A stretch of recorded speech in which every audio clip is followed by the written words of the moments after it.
দর্শক স্বাগত প্রবাসী সংবাদে। পুরো সংবাদে আপনাদের সাথে আছি আমি ফয়সাল মাহমুদ। দেখছিলেন বিআরবি কেবলস সংবাদ শিরোনাম। চলে যাব পুরো খবরে। এক ঐতিহাসিক সংস্কারের পথে হাঁটল সৌদি আরব। আনুষ্ঠানিকভাবে 50 বছরের পুরনো কাফালা ব্যবস্থা বাতিল করল দেশটির সরকার। দাস প্রথার মতো এই ব্যবস্থার কারণে অমানবিক শোষণের শিকার হতো প্রবাসীরা। সরকারের এমন সিদ্ধান্তে খুশি প্রবাসী বাংলাদেশিরা। সৌদি আরব থেকে মোহাম্মদ ফিরোজের তথ্য ছবিতে ডেস্ক রিপোর্ট। বিদেশি কর্মীদের জন্য যুগান্তকারী এক পদক্ষেপ নিয়েছে মধ্যপ্রাচ্যের দেশ সৌদি আরব। আনুষ্ঠানিকভাবে নিজেদের 50 বছরের পুরনো কাফালা ব্যবস্থা বাতিল করেছে দেশটির সরকার। বহুদিন ধরেই এই প্রথার কারণে বিদেশি কর্মীদের ভাগ্য নির্ভর করত নির্দিষ্ট নিয়োগকর্তার উপর। দাস প্রথার মতো এ ব্যবস্থার কারণে জীবিকার তাগিদে সৌদি আরবে গিয়ে অমানবিক শোষণের শিকার হতে হয়েছে অগণিত শ্রমিককে। কাফালা ব্যবস্থার পরিবর্তে নতুন এক চুক্তিভিত্তিক কর্মসংস্থান মডেল চালু করেছে সৌদি সরকার, যা প্রবাসী শ্রমিকদের জন্য এক নতুন অধ্যায়ের সূচনা করেছে। নতুন এই সংস্কারের মাধ্যমে প্রবাসীরা এখন থেকে কাজ পরিবর্তন, দেশ ত্যাগ বা ভিসা নবায়নের ক্ষেত্রে আগের মতো কঠোর নিয়ন্ত্রণের মুখে পড়বে না। সৌদি প্রেস এজেন্সির তথ্যমতে নতুন এই ব্যবস্থার অধীনে বর্তমান নিয়োগকর্তার অনুমতি ছাড়াই চাকরি পরিবর্তন, এক্সিট ভিসা ছাড়াই দেশ ত্যাগ করতে পারবে অভিবাসী কর্মীরা। সরকারের এমন সিদ্ধান্তে খুশি প্রবাসী বাংলাদেশিরা। তথ্য বলছে এই সংস্কার মূলত সৌদি আরবের ভিশন 2030 উদ্যোগের অংশ, যার লক্ষ্য দেশের অর্থনীতিকে আধুনিক করা এবং বিদেশি শ্রমিকদের অধিকার ও কল্যাণ নিশ্চিত করা। Desk report, news 24। বাংলাদেশিদের জন্য ফের উন্মুক্ত হচ্ছে কুয়েতের শ্রমবাজার। শিগগিরই এই নিয়ে ঢাকার সঙ্গে সমঝোতা স্মারক সই করবে দেশটি। রোববার এই কথা জানান দেশটির এশিয়া বিষয়ক সহকারী পররাষ্ট্রমন্ত্রী সামি ইসা জহুর হায়াত। মধ্যপ্রাচ্যের অন্যতম ধনী দেশ কুয়েত। দেশটিতে প্রবাসী শ্রমিকের চাহিদা বরাবরই ব্যাপক। শ্রমবাজারে আধিপত্য বিস্তারে প্রতিযোগিতায় এগিয়ে রয়েছে পার্শ্ববর্তী দেশসহ আফ্রিকার অনেক দেশ। এক্ষেত্রে কিছুটা পিছিয়ে আছে বাংলাদেশ। তবে এবার বাংলাদেশিদের কপাল খুলতে যাচ্ছে। ফের উন্মুক্ত হচ্ছে কুয়েতের শ্রমবাজার। শিগগিরই এ নিয়ে ঢাকার সঙ্গে সমঝোতা স্মারক সই করতে যাচ্ছে দেশটি। রোববার ঢাকায় সফররত কুয়েতের এশিয়া বিষয়ক সহকারী পররাষ্ট্রমন্ত্রী সামি ইসা জোহর আয়াত এ তথ্য জানান। তিনি বলেন, কুয়েত চায় দক্ষ শ্রমিক, তাই সে অনুযায়ী বাংলাদেশকে প্রস্তুত হতে হবে। পররাষ্ট্র উপদেষ্টার সঙ্গে সাক্ষাতে এ আশ্বাস দেন কুয়েতি মন্ত্রী। চলতি বছরের শেষ নাগাদ বা আগামী বছরের শুরুতেই দুই পক্ষের উচ্চ পর্যায়ের উপস্থিতিতে এই চুক্তি সই হওয়ার সম্ভাবনা রয়েছে। এছাড়া বাংলাদেশের নতুন রুট চালু ও ফ্লাইট সংখ্যা বাড়াতেও আগ্রহ প্রকাশ করেছে কুয়েত, যা খুব শিগগিরই বাস্তবায়িত হবে বলেও জানানো হয়। গণমাধ্যমের প্রতিবেদন অনুযায়ী করোনা সহ নানা কারণে বিগত বছরগুলোতে 4 লাখেরও বেশি বাংলাদেশি শ্রমিককে বর্তমানে দেশটির শ্রমবাজারে চাহিদা মেটাতে দক্ষিণ এশিয়া ও আফ্রিকার বিভিন্ন দেশ থেকে কর্মী নিয়োগ চলছে। তবে প্রায় 1.5 যুগ ধরে বাংলাদেশ থেকে বাণিজ্যিক, ফ্যামিলি ও ভিজিট সব ধরনের শ্রমিক নিয়োগ বন্ধ ছিল। এ নিষেধাজ্ঞা প্রত্যাহার হলে নতুন করে বহু বাংলাদেশির কর্মসংস্থানের সুযোগ সৃষ্টি হবে বলে মনে করছেন বিশ্লেষকরা। আফরিন মৌ, নিউজ 24। বাংলাদেশের মানবাধিকার পরিস্থিতি উন্নয়নে অন্তর্বর্তী সরকারের প্রশংসা করে প্রধান উপদেষ্টা ডক্টর মোহাম্মদ ইউনূসকে খোলা চিঠি দিয়েছে 6টি আন্তর্জাতিক মানবাধিকার সংস্থা।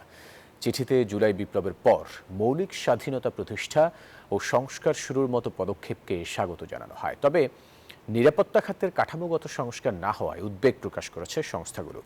একই সাথে বাংলাদেশের শক্তিশালী গণতান্ত্রিক প্রতিষ্ঠান গড়তে 12টি সুপারিশ তুলে ধরেছে তারা। এর মধ্যে আছে গত 15 বছরে গুম খুনের মতো মানবাধিকার লঙ্ঘনের বিচার, র্যাব বিলুপ্ত করে নিরাপত্তা খাত সংস্কার, দমনমূলক আইন বাতিল এবং আওয়ামী লীগের উপর থেকে নিষেধাজ্ঞা প্রত্যাহার। এছাড়া রোহিঙ্গা শরণার্থীদের সুরক্ষা নিশ্চিত করারও আহ্বান জানানো হয়েছে।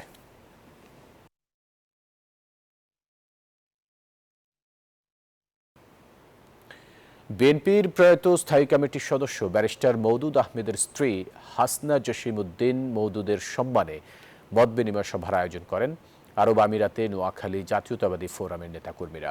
আবুধাবির একটি রেস্টুরেন্টের হল রুমে অনুষ্ঠিত হয় এই অনুষ্ঠান। এতে আবু রাসেলের সঞ্চালনায় এবং ভারপ্রাপ্ত সভাপতি আবু ইউসুফ রানার সভাপতিত্বে প্রধান বক্তা হিসেবে উপস্থিত ছিলেন ইউএই কেন্দ্রীয় বিএনপির যুগ্ম আহ্বায়ক আলহাজ শরাফত আলী। বিশেষ অতিথি ছিলেন ইউএই বিএনপির সদস্য সিরাজুল ইসলাম নওয়াব সহ আরও অনেকে।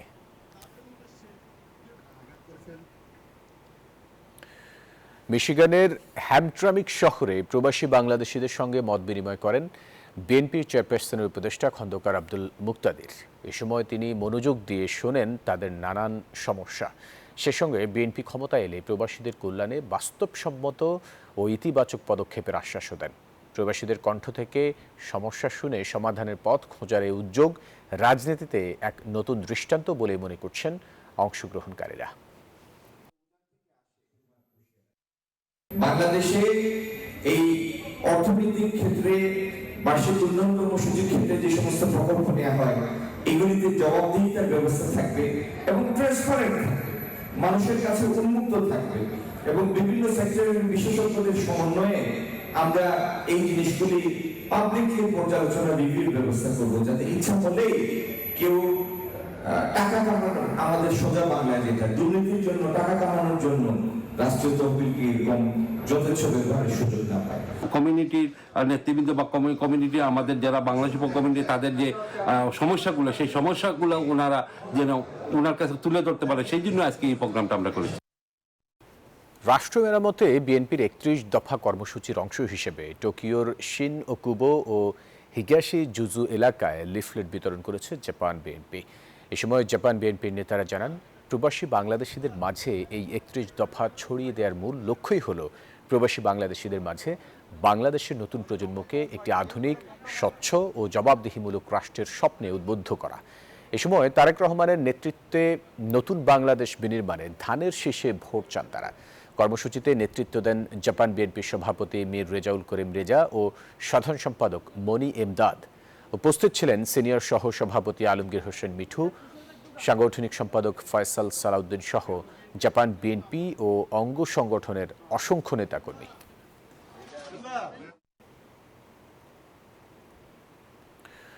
অত্যন্ত জাঁকজমকপূর্ণভাবে বাহরাইনে হয়ে গেল সিলেট ডিভিশন ফুটবল ক্লাবের পুনর্মিলনী অনুষ্ঠান। এর সভাপতিত্বে ছিলেন সংগঠনের প্রতিষ্ঠাতা সভাপতি শাহিন আহমদ। প্রধান অতিথি ছিলেন বিশিষ্ট ব্যবসায়ী সাইদুর রহমান। এছাড়া বিশেষ অতিথি ছিলেন সংগঠনের উপদেষ্টা নাসির উদ্দিন, বাংলাদেশ ইয়াং অ্যাসোসিয়েশন বাহরাইনের সভাপতি নাজির আহমদ সহ আরও অনেকে। অনুষ্ঠানের অন্যতম আকর্ষণ ছিল জনপ্রিয় শিল্পীদের মনোমুগ্ধকর সঙ্গীত পরিবেশনা। এবার নির্বাচনের আগে ও পরে ৮ দিন মাঠে থাকতে চায় আইন শৃঙ্খলা বাহিনী। নির্বাচন কমিশনের সাথে আইন শৃঙ্খলা বাহিনীর কর্মকর্তাদের মত বিনিময়ে এমন প্রস্তাবনা এসেছে বলে জানিয়েছেন ইসির সচিব। আর সচিবালয়ে আইন শৃঙ্খলা কোর কমিটির বৈঠক শেষে স্বরাষ্ট্র উপদেষ্টা বলেছেন, নির্বাচন পরিচালনায় পুলিশের সক্ষমতা নিয়ে কোনো প্রশ্ন নেই। জানান, ফেব্রুয়ারিতে ভোট না হলে ঝুঁকিতে পড়বে দেশ। বিগত সময়ে জাতীয় কিংবা স্থানীয় নির্বাচন অনিয়ম, বিশৃঙ্খলায় উদাহরণ সৃষ্টি করে আওয়ামী লীগ সরকার। শেখ হাসিনার সরকার পতনের পর নতুন বাংলাদেশে সুষ্ঠু নির্বাচন উপহার দেওয়াই এখন প্রধান চ্যালেঞ্জ। এর মধ্যে বেজেছে ডঙ্কা, ফেব্রুয়ারিতেই হতে যাচ্ছে জাতীয় নির্বাচন। এমন পরিস্থিতিতে আইন শৃঙ্খলা পরিস্থিতি সামলে নিয়ে সুষ্ঠু নির্বাচন উপহার দিতে চায় ইসি।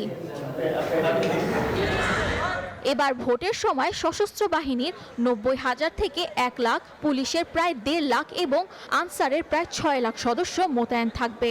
আগামী জাতীয় সংসদ নির্বাচনের আগে ও পরে ৮ দিন মাঠে থাকতে চায় আইন শৃঙ্খলা বাহিনীও। ইসির সাথে মতবিনিময়ে এমন প্রস্তাব দিয়েছে আইন শৃঙ্খলা বাহিনী। সোমবার রাজধানীর আগারগাঁওয়ে ২ ঘণ্টা ব্যাপী এই বৈঠকে সভাপতিত্ব করেন প্রধান নির্বাচন কমিশনার। ৫ দিনের ডিপ্লয়মেন্ট প্রোগ্রাম করা হয়, সেখানে একটা প্রস্তাব এসছে এটা যেন ৮ দিন করা হয়। সব মিলিয়ে ১.৫ লক্ষ না, আমি পুলিশের কথা বলেছি, আর্মি সেনাবাহিনীর কথা বলেছে ৯০,০০০ থেকে ১ লক্ষ, আনসারের সংখ্যাটা আর একটু বেশি, আর আনসার ভিডিবির সংখ্যাটা আর একটু বেশি, প্রায় ক্লোজ টু ৫.৫ থেকে ৬ লক্ষ। ভোটের সময় প্রচারণায় কেউ ড্রোন উড়াতে পারবে না বলেও জানান তিনি। তবে আইন শৃঙ্খলা বাহিনী এই বিধিনিষেধের বাইরে থাকবে। নির্বাচনী প্রচারণায় ড্রোন ব্যবহার করা যাবে না, কিন্তু মানে আমাদের আইন শৃঙ্খলা বাহিনী তার প্রয়োজনে ড্রোন ব্যবহার করবেন। হোম সেক্রেটারি উনি বলেছেন যে বডি অন ক্যামেরা থাকবে, ড্রোনের ব্যবস্থা থাকবে, কাজে আমরা ভিজিলেন্সটা অনেক বেশি হবে। এদিকে সচিবালয়ে আইন শৃঙ্খলা বিষয়ক কোর কমিটির বৈঠক অনুষ্ঠিত হয়। পরে আইজিপির বক্তব্য সমর্থন করে স্বরাষ্ট্র উপদেষ্টা আরও জানান, ফেব্রুয়ারিতে ভোট না হলে ঝুঁকিতে পড়বে দেশ। বাংলাদেশে ঝুঁকির কোনো অভাব আছে? মানে আমার আইজিপি যদি বলে থাকে, আমি ডেফিনেটলি আইজিপি তো আমি সাপোর্ট করব। সক্ষমতা তো আছে, এতে কোনো সন্দেহ নাই। আমাদের পক্ষে ইলেকশন কন্ডাক্ট করা কোনো রকমের কোনো অসুবিধা হবে না। গত 3টা নির্বাচন, যেটা এই অবৈধ নির্বাচন, ওইগুলিতে যারা পার্টিসিপেট করছে তাদের আমরা যতটা সম্ভব তাকে দূরে রাখার চেষ্টা করব। ইসি থেকে বিভিন্ন সময় বলা হয়েছে, আগামী ফেব্রুয়ারিতে রোজার আগে অর্থাৎ প্রথমার্ধে তারা ত্রয়োদশ জাতীয় সংসদ নির্বাচন আয়োজন করতে চায়। সেজন্য ডিসেম্বরের শুরুতেই তারা তফসিল দেওয়ার কথা জানায়। সামিয়া মাহতাব রোজা, নিউজ 24, ঢাকা। অভ্যুত্থান পরবর্তী সময়ে ঐক্য প্রতিষ্ঠার বড় সুযোগ এলেও রাজনীতিকদের মাঝে যে অনৈক্য দেখা যাচ্ছে তা হতাশাজনক। এমন মন্তব্য করেছেন বিএনপি মহাসচিব মির্জা ফখরুল ইসলাম আলমগীর। জানান, বিভাজনের রাজনীতি ভুলে সবাইকে নিয়ে নতুন বাংলাদেশ গড়তে চায় বিএনপি। কাকরাইলের ডিপ্লোমা ইঞ্জিনিয়ার্স ইনস্টিটিউটে ঢাকা মহানগরের শিক্ষার্থীদের সংবর্ধনার এই আয়োজন। যোগ দেন বিএনপি মহাসচিব মির্জা ফখরুল ইসলাম আলমগীর। এ সময় রাজনৈতিক অনৈক্যে দেশ গড়ার সুযোগ নষ্ট হচ্ছে বলে নিজ হতাশার কথা জানান বিএনপি মহাসচিব মির্জা ফখরুল ইসলাম আলমগীর। এই রাজনীতিবিদরাই একটা দেশের ভাগ্য নিয়ন্ত্রণ করে, তারাই পথ তৈরি করে অথবা পথ নষ্ট করে। এটাই হচ্ছে প্রকৃতির রাজনীতির ইতিহাসের নিয়ম। যেই জন্য দেখা যায় যে অনেক সময় কোনো রাজনৈতিক নেতা তিনি একটা জাতিকে অত্যন্ত উচ্চ শিখরে নিয়ে যান। এদিকে বিকেলে গুলশান কার্যালয়ে হিন্দু সম্প্রদায়ের প্রায় 50 জন নেতাকর্মী যোগ দেন বিএনপিতে। এ সময় দলের মহাসচিব মির্জা ফখরুলের হাতে ফুল তুলে দেন তারা। সাম্প্রদায়িক সম্প্রীতি নষ্ট করতে বাইরের কিছু দেশ ও মিডিয়া বাংলাদেশ নিয়ে মিথ্যা প্রচারণা চালাচ্ছে বলে অভিযোগ করেন বিএনপি মহাসচিব। বাইরের কিছু কিছু মানুষ, কিছু দেশ, কিছু মিডিয়া তারা বাংলাদেশে ব্যাপারে একটা মিথ্যা প্রচারণা করার চেষ্টা করেছে। আমরা এই ধারণাটা পাল্টে দিতে চাই। আমরা অত্যন্ত সচেতন ভাবে এই ভাঙনের বিপক্ষে। আমরা বাংলাদেশে এক, আমরা সকল মানুষ এখানে যারা বাস করে উপরে তারা আমরা সবাই এক। খুব শিগগিরই সনাতন ধর্মাবলম্বীদের নিয়ে বড় সমাবেশ করবে বিএনপি, যেখানে যুক্ত থাকবেন দলটির ভারপ্রাপ্ত চেয়ারম্যান তারেক রহমান। আমরা আপনাদের সঙ্গে আছি, আমরা থাকবো। ফজলে রাব্বি সৌরভ, নিউজ 24, ঢাকা। জাতীয় নির্বাচনকে প্রশ্নবিদ্ধ করতেই একটি দল গণভোট ও নির্বাচন একই দিনে করার অপচেষ্টা চালাচ্ছে বলে মন্তব্য করেছেন জামায়াতের সহকারী সেক্রেটারি জেনারেল মাওলানা রফিকুল ইসলাম খান। জুলাই সনদ বাস্তবায়নের আদেশ জারি করে নভেম্বরের মধ্যে গণভোট আয়োজন করা সহ 7টি অভিন্ন দাবিতে কর্মসূচি করছে 8টি দল। তারই অংশ হিসেবে বাইতুল মোকাররমের উত্তর গেটে সোমবার সমাবেশ করে জামাত। একই দাবিতে বাইতুল মোকাররমের পূর্ব গেটে সমাবেশ করে ইসলামী আন্দোলন। এ সময় নির্বাচনের আগে পিআরের দাবি মেনে জুলাই জাতীয় সনদের আইনি ভিত্তি দেওয়ার আহ্বান জানান দলটির নেতারা।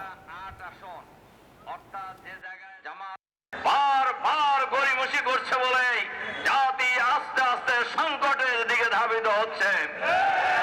এজন্য আমরা এই সরকারের কাছে আহ্বান জানাতে চাই, অবিলম্বে জুলাই সনদ যেটা স্বাক্ষর হয়েছে, এই জুলাই সনদ বাস্তবায়নের জন্য অবিলম্বে নভেম্বরের মধ্যেই গণভোট দিতে হবে। বগুড়া এনসিপির সভাস্থলের বাইরে ককটেল বিস্ফোরণ হয়েছে, তবে এ সময় কোনো হতাহতের ঘটনা ঘটেনি। সোমবার বিকেল 4:45 বগুড়া জেলা পরিষদ চত্বরে 2টি ককটেল নিক্ষেপ করে দুর্বৃত্তরা। এর মধ্যে একটি বিস্ফোরিত হয়, অন্যটি অবিস্ফোরিত অবস্থায় ছিল। সমন্বয় সভায় উপস্থিত ছিলেন এনসিপির মুখ্য সংগঠক সার্জিস আলম। এ সময় নেতাকর্মীদের মাঝে আতঙ্ক ছড়িয়ে পড়ে। পরে পুলিশ ঘটনাস্থলে পৌঁছে পরিস্থিতি নিয়ন্ত্রণে আনে।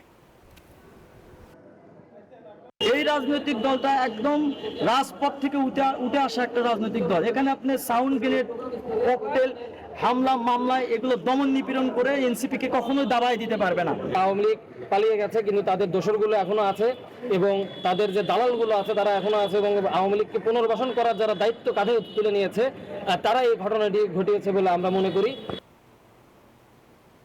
বেসরকারি শিক্ষা প্রতিষ্ঠানে কর্মরত শিক্ষক কর্মচারীদের বাড়ি ভাতা 20% বৃদ্ধির দাবিতে নতুন কর্মসূচি ঘোষণা করেছে এমপিওভুক্ত শিক্ষা জাতীয়করণ প্রত্যাশী জোট। দাবি আদায়ে আজ মুখে কালো কাপড় বেঁধে রাজধানীতে মিছিল করবে সংগঠনটি। সোমবার বিকেলে কেন্দ্রীয় শহীদ মিনারে সংবাদ সম্মেলনে এই কর্মসূচি ঘোষণা করা হয়। মূল বেতনের 20% বাড়ি ভাড়া, চিকিৎসা ভাতা 500 থেকে 1500 টাকা এবং উৎসব ভাতা 50% থেকে 75% করার দাবিতে এমপিওভুক্ত শিক্ষা জাতীয়করণ প্রত্যাশী জোটের ব্যানারে 12 অক্টোবর থেকে আন্দোলনে আছেন শিক্ষক কর্মচারীরা।